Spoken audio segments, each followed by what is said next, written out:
You nearly sat on me. Sorry. On my arm, I mean. Sorry about that. Lightspeed Spanish, podcast number 12, and for absolute beginners. And today we're dealing with sentence construction. Bueno, Cintia. Bueno, Gordon. Aparte del brazo, ¿qué tal? Muy bien. ¿Y tú cómo estás? Estoy muy bien, sí. Me alegro. Fantásticamente. Bueno, hoy, ¿qué? Okay, bueno, ¿y tú cómo estás? Oh, yo estoy fantásticamente, Cintia. Sí. Qué bien. Sí. Bueno, so today, sentence construction. Lots of our students, well, certainly in my experience, lots of Spanish students get a little bit panicky when it comes to sentence construction in Spanish because they believe that everything is in a different order. And so because of that belief, they start making the most bizarre sentences I've ever heard in my life, because they believe that everything has to be mixed up. And of course, that's not the case. There are really two fundamental things that we're going to discuss. Is the order of the descriptive word in Spanish, yeah? Okay. And also one thing that we have in English that the Spanish don't have, that demands a change of order as well, which we'll come to. So, sentence construction, Cynthia. A red car in Spanish is? Straight away. Okay, a red car is un coche rojo. Yeah. Or in English, a red car is a car red. So we say red car, they say car red. We say dead cat, they say cat dead. Okay? If you want to talk about dead cats, of course. It's really as simple as that. Okay? So what would happen, Cynthia? Let's say, if you said, I have a white house, how would you say that? Tengo una casa blanca. Casa Blanca, the White House. Okay. And how would you say, I have a big White House? Tengo una casa blanca grande. Okay, so both the descriptive words, the adjectives go afterwards, yeah? Yes.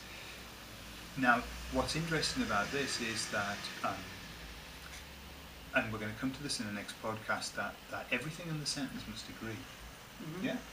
So if you were going to have that sentence and say, I have two big white houses, how does that go? I have two big white houses. Tengo dos casas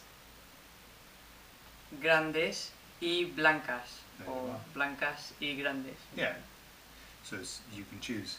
You can choose the order and that you Yeah, put them in. there's no order like in English. It has to follow.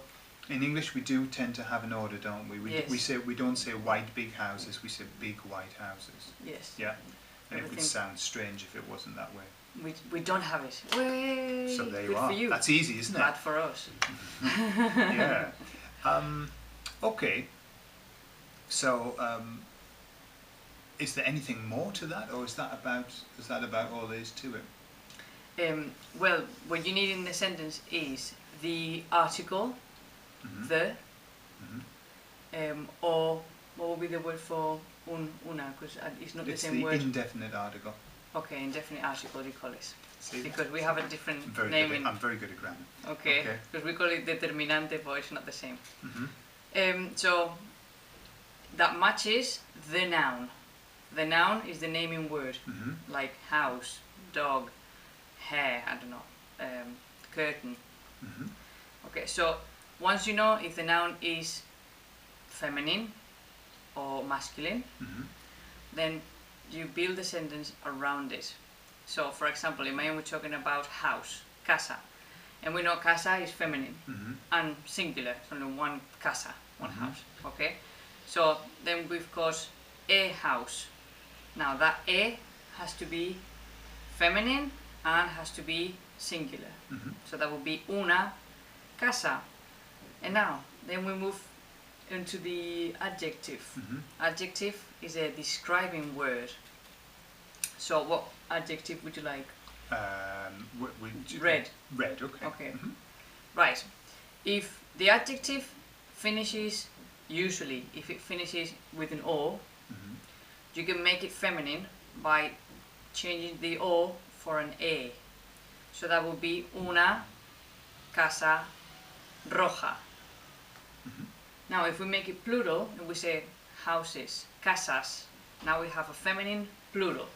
Plural is more than one. Am I going too fast? Not for me, but let's just. Sorry. So we would have casas. So we have to match the what was it again? Indefinite article. Indefinite article The. and the adjective. Mhm. So then we have to say unas Some. casas, yes, Houses. some houses, casas rojas. Reds. So everything has to match the noun. Mhm. So everything has to agree. And in the next podcast, we're going to deal with masculine and feminine. Cynthia's jumped the gun a little bit, but that's Have I? okay. I'll forgive it. Oh, sorry. And that's all right, Cynthia. It's all right. Don't worry about it. And we'll discuss that in a bit more in depth. So, car red car. Yeah. So that's one major difference. The other major difference that we are accustomed to using in English language is the apostrophe S. Okay, the apostrophe S. Bob's car. We don't have it. It doesn't exist in Spanish now, because what Cynthia's just explained about. If you make something plural, what would happen is there would be a massive confusion if there was an apostrophe S, when to make something plural you have to put an S on it. You would end up with, I don't know, Bob's cars, something like that. So what do the Spanish say? Instead of Bob's car, they say the car of Bob. Okay? So that's another sort of key difference in sentence construction. Mm-hmm. Yeah? So instead of saying Bob's car in Spanish, that would be El coche de Bob. El coche de Bob. Mm-hmm. Okay. Now, there's an interesting thing which I'd like to touch on. I was mentioning this to Cynthia earlier. There's a word called de that we've just used.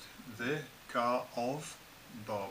Now, we don't typically speak like that in Spanish. When we're talking about ownership of something, we'll tend to use apostrophe S. Bob's car, Vivian's house, Jimmy's hat. Yeah. Okay, I'm just making these up as I go. You've probably noticed. However, we say a bottle of wine, and we don't say a wine's bottle. Okay? Don't even get me started Okay. with that. All right. So, we say a bottle of wine. Now, what happens when you divide the sentence with a de, a bottle of wine? The de is kind of like a divider. That means that nothing after the de is affected by the information before. So where normally a sentence must agree all the way through, if it's the red houses, everything must be feminine, plural all the way through. When you say a bottle of white wine, okay, you say una botella. So there we've got single, feminine. Yeah, una botella de. Dividing line, nothing has to affect the next bit. So una botella de vino blanco.